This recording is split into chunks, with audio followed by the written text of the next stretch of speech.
நமசிவாய வாழ்க. ஜூலை மாதத்தினுடைய ராசி பலன் துலாம் ராசிக்கு எவ்வாறு இருக்கும் என்பதை பற்றி பார்க்கலாம். துலாம் ராசிக்காரர்கள் ரசனை மிகுந்தவர்கள், ருசி தன்மை கொண்டவர்கள், எதிலையும் ஆடம்பர வாழ்க்கையை விரும்பக்கூடிய தன்மை கொண்டவர்களாக இருப்பார்கள். அவ்வாறு இவர்களுக்கு நடக்குமா என்று பார்த்தால் நன்மையாக நடக்கக்கூடிய காலமாகவே பார்க்கப்படுகிறது. இவ்வாறு எண்ணுகின்ற எண்ணம், அதாவது இந்த மாதத்தில் இருக்கக்கூடிய கிரக நிலையுடைய அடைவுகள் எவ்வாறு இருக்கிறது என்பதை பார்த்துவிட்டு பலன்கள் எவ்வாறு அமைகின்றன, அதாவது ராசியில் அமைகின்ற கிரகங்கள், ஆதிபத்தியங்கள், அவற்றின் வாயிலாக கிடைக்கக்கூடிய பலன் எவ்வாறு இருக்கிறது என்பதை பற்றி பார்க்கலாம். முதலில் துலாம் ராசிக்கு 5ஆம் வீட்டிலே கும்ப வீட்டிலே ராகு பகவானும், மீன வீட்டிலே சனி பகவானும், ரிஷப வீட்டிலே சுக்கிர பகவானும், மிதுன வீட்டிலே குரு பகவான், சூரிய பகவானும் இடம்பெற்று காணப்படுகிறார்கள். அதாவது கடக வீட்டிலே புதன் பகவானும், சிம்ம வீட்டிலே செவ்வாய் பகவான், கேது பகவானும் இடம்பெறுகிறார்கள்.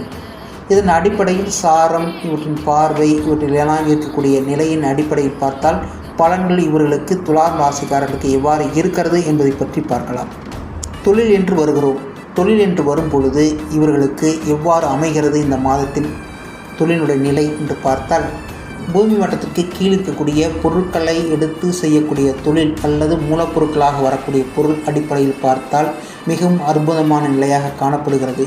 பூமி மட்டத்திற்கு கீழ் கனிம வளங்களில் எடுத்து செய்யக்கூடிய பொருள் மண், அதாவது கனிம தாமர வகைகள், விவசாய பொருட்களுடைய உயிரின வகைகள் அடிப்படையில் பார்க்கப்பட்டால் மிகவும் அற்புதமான நிலையாக பார்க்கப்படுகிறது. இதை மதிப்பு கூட்டல் என்ற செயலின் அடிப்படையில் பார்க்கும்போது மிகவும் அற்புதமான நிலைக்கு பெறுகிறார்கள். ஸ்டாக் வைத்ததன் மூலம் லாபத்தை பெறுகிறார்கள், அல்லது விலையேற்றம், உலக மாற்றத்தின் அடிப்படையில் இவர்கள் விலையேற்றத்தை பெறுகிறார்கள். அதன் அடிப்படையில் மிகுந்த லாபத்தை பெறுகிறார்கள். அடுத்ததாக பூமி மட்டத்துக்கு மேல் இருக்கக்கூடிய தொழில்நிலையின் அடிப்படையில் பார்க்கப்பட்டால் விவசாயம் அல்லது விவசாய சார்ந்த பொருட்களில் வரக்கூடிய மதிப்பு கூட்டல் செயலின் அடிப்படையில் ஆடை ஆபரணங்கள் மற்றும் வேறு பொருட்களின் அடிப்படையில் கிடைக்கக்கூடிய செயல்கள், பூமியிலிருந்து எடுத்து கொடுத்து செய்யக்கூடிய பொருட்களின் அடிப்படையில் வரக்கூடிய செய்யக்கூடிய பொருள், இவற்றையெல்லாம் வைத்து நோக்கும்போது எவ்வாறு பலன்கள் அமைகிறது, இந்த மாதத்தில் எவ்வாறு சம்பாதிக்கிறார்கள் என்று பார்த்தால், ஸ்டாக் வைத்தல் மற்றும் உலக மாற்றத்தில் ஏற்படக்கூடிய நிலையின் அடிப்படையில் பொருளாதார உயர்வு, இவற்றின் அடிப்படையில் இவர்களுக்கு மிகுந்த லாபத்தை கொடுக்கிறது. அதாவது தொழிலாளர்களுடைய ஒற்றுமை தான் குறைவாக இருக்கிறதே தவிர லாப நோக்கத்தின் அடிப்படையில் பார்க்கப்பட்டால் மிகுந்த அற்புதமான காலமாக பார்க்கப்படுகிறது. விவசாய சார்ந்த பொருட்கள், உயிரம் சார்ந்த பொருட்களின் அடிப்படையில் வியாபாரம் மற்றும் வெவ்வேறு, அதாவது மதிப்பு கூட்டல் செய்யக்கூடிய பொருட்களின் அடிப்படையில் வரக்கூடிய செயல் அடுத்து பார்த்தால் பொருளாதாரம் மிகவும் உயர்வாக காணப்படுகிறது. வியாபாரிகள் என்று வரும்பொழுது மிகுந்த அற்புதமான காலமாக பார்க்கப்படுகிறது. உற்பத்தி அல்லாத செயல், அந்த பொருளை வாங்கி கை மாற்றதன் அடிப்படையில் செய்யக்கூடிய நிலையின் அடிப்படையில் பார்க்கப்பட்டால் இவர் மிகவும் அற்புதமான பொற்காலமாக பார்க்கப்படுகிறது. ஏற்கனவே ஸ்டாக் வைத்ததன் மூலம் இவர்களுடைய லாபத்தை மிகுதியாக கிடைக்கிறது. இன்னும் இப்போவும் ஆர்டர் கிடைக்கக்கூடிய நிலையாக பார்க்கப்படுகிறது. மிகவும் அற்புதமான காலமாக வருகிறது. கமிஷன் ஏஜென்ட், அதாவது பொருள் அல்லாமல் பொருளை கைமாற்றி கொடுக்கக்கூடிய நிலையின் அடிப்படையில் பார்க்கப்பட்டால் இவர்களுடைய நிலை கமிஷன் அதிகமாக கிடைக்கிறது.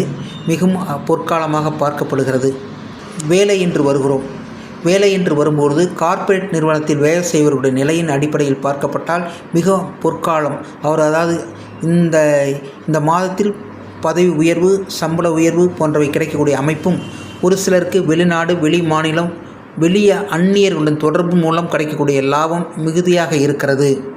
அரசு சார்ந்த நிலையத்தில் இருப்பவருடைய நிலையின் அடிப்படையில் பார்த்தால் மேல்நிலை அதிகாரி மூலம் சில தொந்தரவுகளை ஏற்படுத்தக்கூடிய அமைப்பாகவும், ஒரு சிலருக்கு தொழில் அதாவது இடமாற்றத்தை கொடுக்கக்கூடிய அமைப்பாகவும், ஒரு சிலருக்கு பதவி உயர்வு ஏற்படக்கூடிய அமைப்பாகவும் பார்க்கப்படுகிறது. குடும்பம் என்று வருகிறோம்.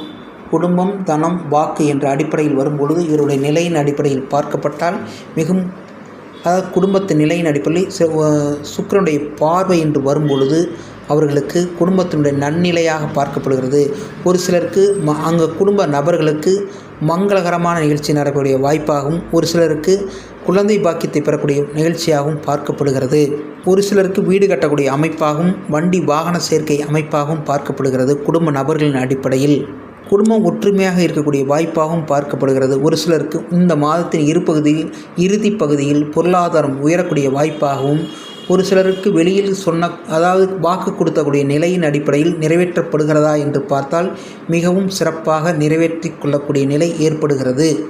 மூன்றாம் இடம் என்று வரும்போது குரு வீடாக வருகிறது. குரு பார்வையின் அடிப்படையில் இவர்கள் செய்து முடிக்கக்கூடிய காரியத்தை இறங்கும் பொழுது வெற்றி அடைகிறார்களா என்று பார்த்தால் வெற்றி அடையக்கூடிய வாய்ப்பு மிகுதியாக இருக்கக்கூடிய பிரகாசமான காலமாக பார்க்கப்படுகிறது. 4ஆம் வீடு என்று வரும்பொழுது வண்டி வாகனங்கள், முதலீடு, தாய்ஸ்தானம், சுகஸ்தானம் என்று அழைக்கும் பொழுது இவர்களுக்கு வண்டி வாகனங்கள் சேர்க்கையும், ஒரு சிலருக்கு வீடு வாங்கக்கூடிய அமைப்பும், ஒரு சிலருக்கு காலி இடம் வாங்கக்கூடிய அமைப்பும் ஏற்படுகிறது. ஒரு சிலர் முதலீடு என்று வரும்பொழுது பாண்டு, அது தங்கம் மற்றும் ஷேர் மார்க்கெட்டில் இன்வெஸ்ட் செய்யக்கூடிய வாய்ப்பாக பார்க்கப்படுகிறது. ஒரு சிலருக்கு இடங்கள் மூலம் இன்வெஸ்ட்மெண்ட் செய்யக்கூடிய வாய்ப்பாகவும் பார்க்கப்படுகிறது. மிகவும் அற்புதமான முதலீடாக பார்க்கப்படுகிறது. ஒரு சிலருக்கு தாயார் நிலை மிகவும் மோசமாக இருக்கிறது, அதில் கவனம் செலுத்தினால் போதுமானதாக இருக்கிறது. ஒரு சிலருக்கு அலைச்சல் நிலை ஏற்படும், கவனமாக இருந்து அதை தவிர்க்கக்கூடிய நிலையாக பார்த்து கொள்ளுங்கள். 5ஆம் வீடு என்று வரும் பொழுது குழந்தை, அதாவது குழந்தைகளுடைய நிலையின் அடிப்படையில் பார்க்கப்பட்டால் ஒரு சில குழந்தைகளுக்கு சில பிரச்சனைகள் ஏற்படுகிறது. அங்கே ராகு பகவான் இருப்பின் அடிப்படையில் பார்க்கும் பொழுது ஒரு சிலருக்கு நோய்வாய்ப்படுதலும், ஒரு சிலருக்கு மன உளைச்சலும் ஏற்படுகிறது. வெளியில் சென்று படிக்க ஒரு மாணவர்கள் மன உளைச்சல் அதிகமாக காணப்படுகிறது. ஒரு சில புதுமண தம்பதியர்களுக்கு குழந்தை பாக்கியத்தை கிடைக்கக்கூடிய வாய்ப்பாகவும் பார்க்கப்படுகிறது. ஒரு சிலருக்கு குலதெய்வத்தினுடைய அருள் கிடைக்க வேண்டி குலதெய்வத்து கோவிலுக்கு செல்லக்கூடிய வாய்ப்பாகவும் பார்க்கப்படுகிறது. பூர்வீக சொத்தின் மூலம் இவர்களுக்கு ஒரு சிலருக்கு கிடைக்கக்கூடிய வாய்ப்பாகவும் பார்க்கப்படுகிறது. 6ஆம் வீடு கடன், நோய், வழக்கு என்ற அடிப்படையில் பார்க்கும் பொழுது கடன் ஏற்படுகிறதா என்று பார்த்தால் ஒரு சிலருக்கு கடனை ஏற்படுகிறது. அது ஒரு சிலருக்கு தொந்தரவாகவும் தோன்றக்கூடிய வாய்ப்பாகவும் பார்க்கப்படுகிறது. ஏன் என்றால் சனி பகவானோடு அங்கே இருக்கும் பொழுது சில பிரச்சனைகளை ஏற்படுத்தக்கூடிய வாய்ப்பாகவும் பார்க்கப்படுது. அளவான கடன் இவர்களுக்கு நிம்மதியை தரக்கூடிய அமைப்பாகவும் பார்க்கப்படுகிறது. ஒரு சிலருக்கு உடல் சார்ந்த அமைப்பின் மூலம் நோய்த்தன்மை, நீண்ட காலங்களாக இருக்கக்கூடிய நோயின் தன்மை கூடுதலான பிரச்சனையை தருகிறது. கவனமாக இருந்து அவற்றை செயல்படுத்தி அதை மட்டுப்படுத்துவதற்கு டாக்டரிடம் சென்று ஆலோசனை பெறுங்கள். ஒரு சிலருக்கு பணம் சார்ந்த பிரச்சனை, நகை சார்ந்த பிரச்சனை ஏற்படுகிறது. கவனமாக இருந்து அந்த பிரச்சனையை தீர்த்து கொள்ளுங்கள். இல்லை என்றால் போலீஸ் ஸ்டேஷன் வழக்கு என்ற நிலை ஏற்படுகிறது. கவனம், மிக மிக கவனம்.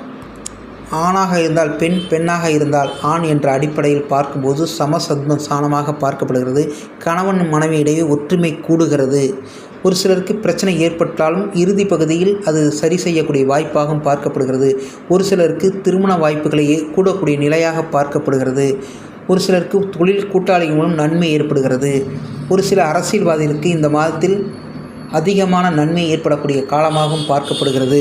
8ஆம் இடம் ஆயுள், அதிர்ஷ்டம் என்ற அடிப்படையில் பார்க்கப்பட்டால் அதிர்ஷ்டம் கிடைக்கக்கூடிய வாய்ப்பாகவும் பார்க்கப்படுது. ஏனென்றால் லக்னாதிபதி 8இல் இருக்கும் பொழுது பணம் வரவு அதிகமாக இருக்கிறது. உழைக்காத பணம் வரக்கூடிய நிலை பார்க்கப்படுகிறது.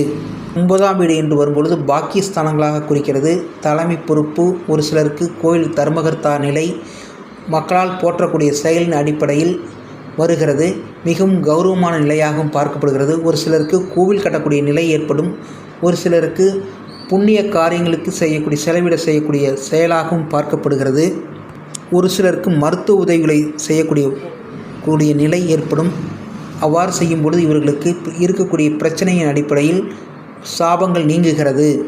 ஒரு சிலருக்கு புண்ணிய தீர்த்தங்களுக்கு செல்லக்கூடிய வாய்ப்பாகவும் தூரதேசத்து கோவிலுக்கு செல்லக்கூடிய வாய்ப்பாகவும் இருக்கிறது. அவ்வாறு இருக்கும் பொழுது அந்த புண்ணியத்தை தேடிக்கொள்ளக்கூடிய நிலை ஏற்படுகிறது. 11ஆம் வீடு அதிகமான லாபத்தை கொடுக்கக்கூடிய வாய்ப்பாகவும் பார்க்கப்படுகிறது. ஏனென்றால் செவ்வாய், கேது பகவான் அங்கே இடம்பெற்றிருக்கிறார்கள். இவர்கள் இடம்பொழுது அதாவது வாடிக்கையாளர்கள் குவியக்கூடிய நிலையாகவும் அதிக லாபத்தை பெறக்கூடிய நிலையாகவும் பார்க்கப்படுகிறது. 12ஆம் வீடு என்று வரும்பொழுது இவருடைய நிலையின் அடிப்படையில் அயனசயன போகஸ்தானம், விரயஸ்தானமாக பார்க்கப்படுகிறது. சனி பார்வையின் அடிப்படையில் அங்கே இருக்கும் பொழுது ஒரு சிலருக்கு மருத்துவ செலவை ஏற்படுத்தக்கூடிய அதிகமாக மருத்துவ செலவுகளை ஏற்படுகிறது.